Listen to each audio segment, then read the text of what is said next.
पन्नगे च सुरेन्द्रे च कौशिके पाद संस्पृशि निर्विशेष मनस्काय श्री वीरस्वामिने नमः।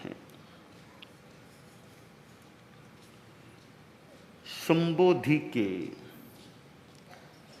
तीसरे अध्याय के अंतिम 3 श्लोक 53वां, 54वां और 55वां हैं। अनुभवन स्वकर्माणि जायते म्रियते जनः प्राधान्यं निश्चितानां यत् कृतं प्रधानमिष्यते सुखानामपि दुःखानां क्षयाय प्रयतो भव लप्स्यसे तेन निर्द्वन्द्वं महानन्दमनुत्तरम् मननं जल्पनं नास्ति कर्म किंचिन्न विद्यते विरज्यमानो कर्मात्मा भवितुं प्रयतो भव भवितुं प्रयतो भव।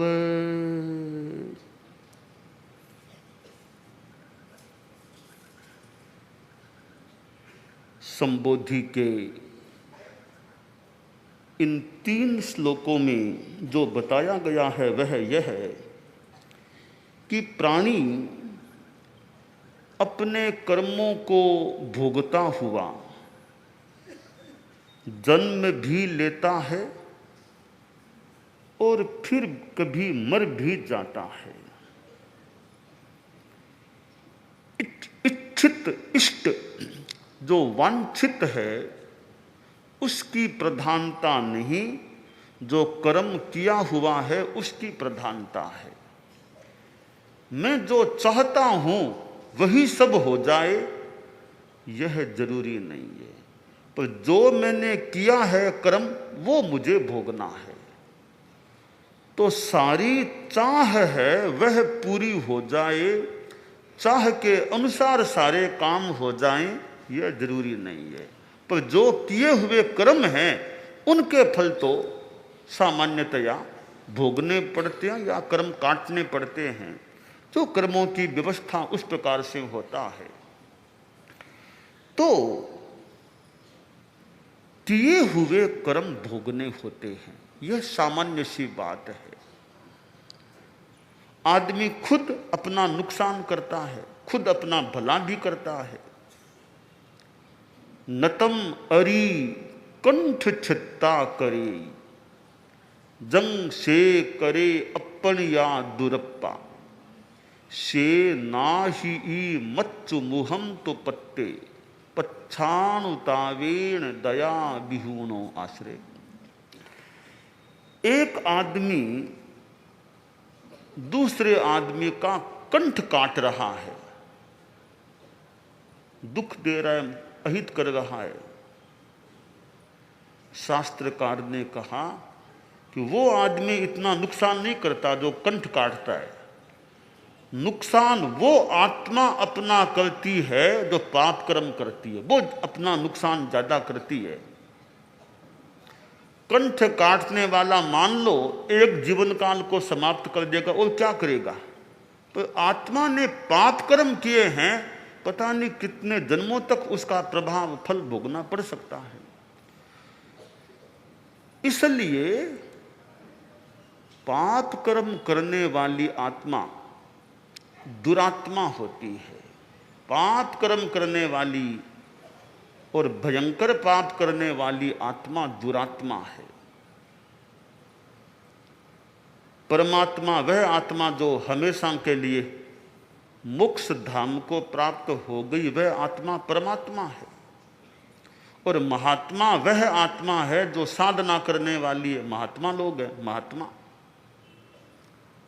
अब परमात्मा तो पता नहीं कौन कब बनेगा, कोई नहीं भी बने मान लो, बहुत आगे की बात है। महात्मा भी सारे लोग बन जाएं, यह कल्पना कुछ अति कल्पना। सारे लोग महात्मा साधु बन जाएंगे, अति कल्पना हो सकती है। कुछ बनने वाले बनते हैं साधु, तो फिर क्या करें कि भैया कम से कम दुरात्मा मत बनो। दुरात्मा, हिंसा, झूठ, हत्या, चोरी, डकैती आदि आदि पापों में निरत मत रहो, सदात्मा बनो। सदात्मा, महात्मा बन सको तो बढ़िया बनना, सदात्मा बनो। सज्जन आदमी यानी सदाचार पर चलने वाला, पापों से काफी बचने वाला, हत्या नहीं, बेकार की हिंसा में रुचि नहीं, झूठ कपट से बचने का प्रयास जितना हो सके, इस प्रकार सदात्मा बनो, या यूं कह दें अनुव्रती बनो, श्रावक बनो। इतना इतना प्रयास कर लो तो दुरात्मा होती है वह जो अपना अहित करती है। वैसा अहित कंठ को काटने वाला दुश्मन भी नहीं करता है। तो आत्मा प्राणी अपने किए हुए को भोगता है, जो इच्छा करता है वह सारा मिल जाए यह जरूरी नहीं है।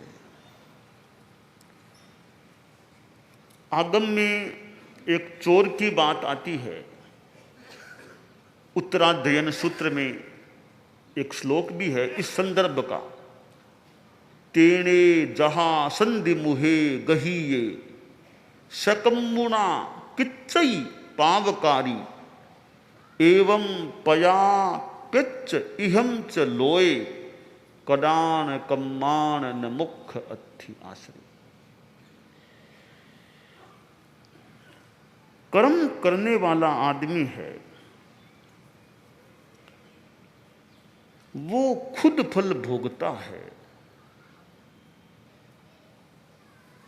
जैसे एक गांव था, गांव में अच्छे लोग भी मिल सकते हैं, तो कोई कोई असामाजिक या चोरी डकैती ऐसे काम करने वाले लोग भी कोई कोई मिल सकते हैं।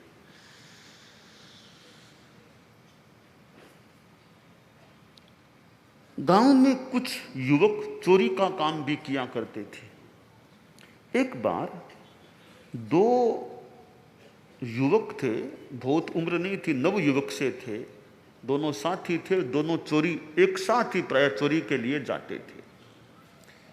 उन्होंने प्लानिंग की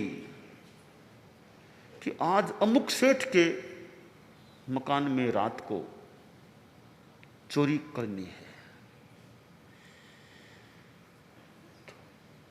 अंधेरी रात, अमावस्या की रात, रात को 12:30 बजे के आसपास वे उस सेठ के मकान के पास पहुंचे। अभी चोरी करने की पूरी अपनी तैयारी थी, योजना कैसे क्या अंदर जाना है। तो मकान का द्वार तो बंद हो रहता था, पूरा पक्का बंद। दीवार भी ऊंची ऊंची दीवारें थी, तो वो भी ऊपर जाकर अंदर जाना भी मुश्किल था। तो चोरी का एक तरीका है सेंध मार के चोरी करना। वो एक भींत में से रास्ता बना के अंदर जाते हैं, ऐसा संभवतः कोई क्रम होता है।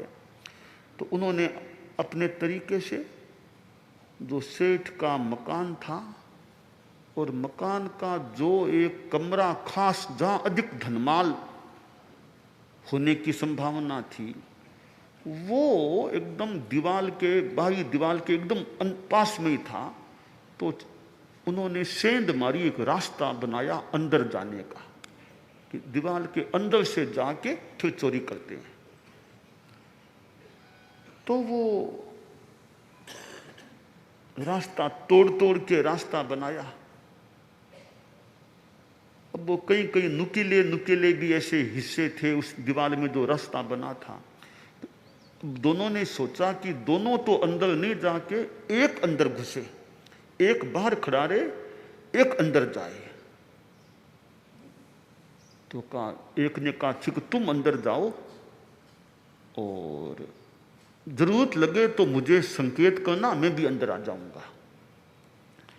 एक तो बाहर खड़ा रहा, वो दूसरा चोर था, वो सेंध के अंदर से उसने पहले पांव डाले अंदर, दोनों पांवों को यूं करते करते करते अंदर पहुंच जाऊंगा। दोनों पांव डाले। उस कमरे में वो घर का जो मालिक था सेठ, वो उसी कमरे में सो रहा था। योग की बात, उस सेठ को कुछ पानी पीने की कुछ अपेक्षा हुई, वह पानी आदि के लिए उठा, प्यास लग गई थी। उठा तो थोड़ा थोड़ा प्रकाश तो था ही कमरे में। देखो ये क्या है, ये कौन आ रहा है, अंदर कौन आ रहा है। तत्काल बात को भाप गया, कोई लगता है चोर सेंध मार के आ रहा है। तो सेठ भी यूं थोड़ा मजबूत आदमी था, तो अब तक वो चोर उसके पांव तो अंदर आ गए, बाकी शरीर उधर बाहर था या थोड़ा सा बीच में था। तो सेठ ने पांव पकड़ लिए उसके कि इसको जरूर अंदर घींच कर लाऊं, इसकी फिर मैं इसको मजा चखाऊंगा। आज जरूर इसको अंदर लाना ही चाहिए, कहीं भाग न जाए। ये परिवार के लोगों को इकट्ठा कर लूंगा और आज पूरी पिटाई करेंगे इसकी। अब उसने पांवों को खींचना शुरू किया। उधर उसका मस्तक और तो बाहर था और पांव अंदर थे। तो उसने साथी का, तुम जोर से खींचो, मुझे बाहर निकालो, कोई पांव मेरे पकड़ रहा है, पकड़ रखा है, जोर से खींचो, मैं बाहर आ जाऊं। तो साथी ने इधर खींचना शुरू किया, सेठ ने उधर खींचना शुरू किया। अब खींचतान हो गई। अब वो खींचतान में जो सेंध में जो कि नुकीले नुकीले से हिस्से थे दीवार में, और उनसे उसके शरीर रगड़ीज संघृष्ट हो गया, रगड़ने लगा, रगड़ीजने लगा और खून लूलवान हो गया। अब न तो सेठ छोड़ता और वो भी उधर से नहीं छोड़ता, दोनों के ओर से पकड़ा हुआ। अब बेचारा वो चोर तकलीफ पा रहा है, उसका हिस्सा शरीर का कुछ मानो कट गया, छिल गया, दुर्दशा सी होने लगी। खैर जो भी उसको बाद में पकड़ा गया, गिरफ्तार शुभ हुआ।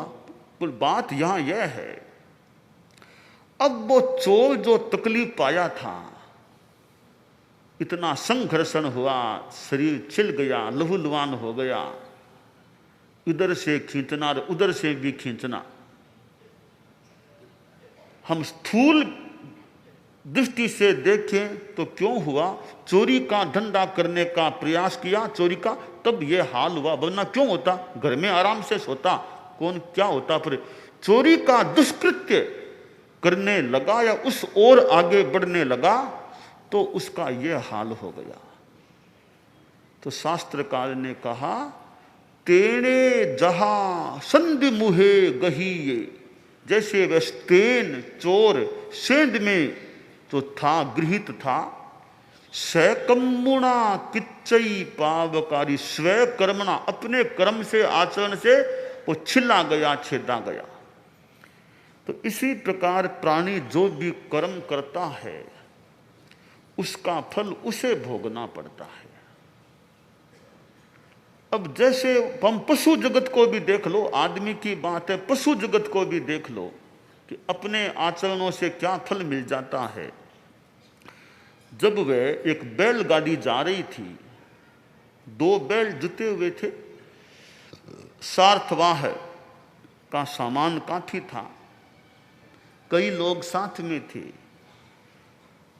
कुछ कोस चलने के बाद तालाब आ गया, तो वहाँ थोड़ा कि बैलों को खोल दें, आराम हो जाए, हम भी पानी पानी पी लें, थोड़ा आराम कर लें, फिर आगे बढ़ेंगे। तो बैलों को खुला छोड़ दिया, थोड़ा घूम लें, चर लें, खा लें, फिर आगे वापस चलेंगे। तो बैल इधर उधर घूम रहे थे, कुछ खा रहे थे, हरियाली दिख रही थी, कुछ खा रहे थे, कुछ कभी पानी पी रहे थे। एक गधा उधर गधा घूम रहा था, वो आवारा सा गधा था, इधर उधर घूमने वाला, कोई मालिक नहीं उसका। तो एक जाति के पशु पशु थे, तो बैलों से गधा मिला। अरे क्या बात, क्या हालचाल? ये हालचाल ठीक है, आराम है खूब, हमारा मालिक बड़ा, हमारा पालनहार है, सब ठीक है। गधा बोला क्या ठीक है, कितना तुमको भार ढोना पड़ता है, जुतना पड़ता है, चलना पड़ता है, कभी मार भी पड़ती होगी मालिक की ओर से, क्यों इतना झेलते हो? मुझे देखो ना, एकदम खुला घूमता हूँ, न कोई पीटने वाला, न बस आराम से घूमता हूँ। तो तुम भी मेरी तरह मालिक को छोड़ दो, खुले हो जाओ, आराम से रहेंगे। अब उनको ये खराब सीख देने लगा कि मालिक को छोड़ दो, हम आराम से घूमेंगे फिरेंगे, फ्री मुक्त विहार करेंगे, स्वतंत्र रहेंगे। बैलों में जो दो बैल थे, एक तो मामा था और एक भांजा था। भांजा बोला भैया खबरदार है, ऐसी बात आइंदा मत करना, तुम हमें उल्टी शिक्षा दे रहे हो। अरे जो मालिक हमें खिलाता है, पिलाता है, हमारी सुरक्षा का ध्यान देता है और हमारी चिकित्सा भी करवाता है, इतना हमारा ध्यान रखने वाला मालिक, हम उसके साथ ऐसा धोखे का काम करेंगे? उसने आज तक हमको पाला और हमें अच्छा बनाया है, हम तो उसके पास ही रहना चाहेंगे। भले मालिक हमसे काम करो, काम करने में क्या दिक्कत है, अच्छा खाते हैं, अच्छा काम करें, कोई बात नहीं है। एक मालिक का साया हमारे पर है। तुम जो स्वच्छंद हो यह बढ़िया बात नहीं है, क्यों स्वच्छंद घूमते हो, इसमें क्या बड़ी बात है? भानेश तो साफ साफ बोला कि मैं तो कभी ऐसा नहीं सोच सकता कि मालिक को छोड़ के खुला घूमूं, मैं तो मालिक के पास रहूंगा। तो मामा था बैल, वो थोड़ा बात में आ गया, करे गधे की बात तो बढ़िया है, मालिक को छोड़ दूं, आराम से रहूंगा, हम दोनों साथ रहेंगे। तो वो भांजा थोड़ा इधर उधर घुमा, मामा गधे के पास पास चलता रहा। तो मामा बोला भैया गधा बताओ मैं कैसे फ्री हो सकता हूँ, तरीका क्या फ्री होने का? अरे तरीका बढ़िया सा है, तुमको जोते ना, बीच में चलना बंद कर देना, नीचे गिर जाना, पड़ जाना, तो 2-3 बार ऐसा करोगे ना तो मालिक अपने आप तुमको छोड़ देगा, फिर मेरे पास तुम आ जाना, हम साथ रहेंगे। यह तरीका तो ठीक है। अब समय हुआ, दोनों बैलों को वापस जोता गया। थोड़ा आगे बढ़े, वो मामा था वो पसर गया, फिर थोड़ा पिटाई की, फिर वो खड़ा हो गया, फिर आगे, फिर पसर गया, 2-3 बार ऐसा गया। तब मालिक ने सोचा लगता है इसका शरीर स्वास्थ्य खराब हो गया है, अब इसका ज्यादा आयुष्य नहीं, मरने वाला लगता है, बार बार पस रहा है, कोई स्वास्थ्य खराब है, अब मरने वाला है। तो मरने वाले का लाभ तो उठाएं, कुछ तो लाभ इसका भी लें। सोचा इसको तो मार के इसका मांस खाने में काम ले लेगा, मांस तो काम आएगा ना इसका। तो मालिक थे वही थे, ऐसे ही लोग थे कि तो मांसाहारी लोग थे। तो वहाँ वो बैल अब पसरा नीचे गिरा और वो मालिक था मांसाहारी, उसको तरीक हलाल किया और मारा, और उसका मांस गाड़ी में डाल के मांस बेच देंगे, पैसा आएगा मांस का, उतना लाभ तो मिलेगा। बेचारा मारा गया मामा बैल। अब मालिक ने सोचा रे जोड़ी चाहिए ना, जोड़ी चाहिए बैल की, एक ही बैल रह गया, दूसरा कहां से लाएं? रास्ते में इधर उधर देखा कोई बैल मिले तो बैल, वो गधा खड़ा था आसपास, उसको लाओ, पकड़ो उसको। तो उसके कर्मचारी गए, गधे को लाके बैल के उसके साथ उसको जोता, और अब मालिक ने चलाना शुरू किया। ओ यदा कदा कोड़े से पिटाई भी की, अब गधा तेज गति से चला। तो एक तो भांजा, उधर गधा, दो ही दो थे। तो भांजा बोला रे व्युत्कर्ण दुराचारिन मातुलो घातितस्त्वया गच्छसि वायु वेगेन कौटिल्यम न करोषि किम, कि अरे गदा, उसके कान कटे हुए, बुटकना गदा, दुराचारी, तुमने मेरे मामा को तो मरा दिया, ऐसी सीख दी, बेचारा मेरा मामा तो मारा गया, अब तुम उसकी जगह यहां जुटे हो, इतने तेज दौड़ते हो, अब तुम क्यों नहीं नीचे पसरते, तुम क्यों नहीं हो सो जाते नीचे, जो सीख मेरे मामा को दी वो सीख तुम काम क्यों नहीं लेते, तुम क्यों नहीं पसरते हो। तो वो गधा बोला, भैया कौटिल्यम तत्र कर्तव्यम यत्र धर्मः प्रवर्तते सार्थवाहो महादुष्टे कंठच्छेदम करोति, कि भैया कुटिलता, ये ढिठाई वही करनी चाहिए जहां मालिक दयालु हो, वहां तो ढिठाई निभ जाएगी, मालिक दयालु न हो, कड़ा हो, वहां ढिठाई काम की नहीं होती है। तो अगर मैं यहां ढिठाई करूंगा, नीचे पसरूंगा, तो जो हाल उस मामा का किया, तेरे मामा का वही हाल ये मेरा कर देगा, तो मैं अब ढिठाई नहीं, मैं तो तेज गति से ही दौड़ूंगा अब। तो अब वो मामा क्यों मारा गया, उसने गलत आचरण किया, दुष्कर्म किया। हम व्यवहार में देखें परिणाम क्या आया, जीवन से हाथ धोना पड़ गया। गधे ने बुरा काम किया, बेचारे मामा को ऐसी सीख दी, अब उसका भी क्या हाल हुआ, इस तरह उसको बैल के साथ अब जितना पड़ा। तो आदमी जैसा कर्म करता है वैसा फल भोगना पड़ता है। तो यह संबोधि में मेघ से कहा गया कि बस ऐसे मोक्ष स्थान को प्राप्त करो साधना करके, जहां अकर्मा आत्मा बिल्कुल कर्म रहित हो जाए। तो यह संबोधि का तीसरा अध्याय इति आचार्य महाप्रज्ञ विरचिते संबोधि प्रकरणे आत्मकर्तृत्ववाद नामा तृतीयोध्याय, तीसरा अध्याय जिसका नाम आत्मकर्तृत्ववाद है, आचार्य महाप्रज्ञ द्वारा रचित है, उसमें तीसरा अध्याय यहाँ संपन्न।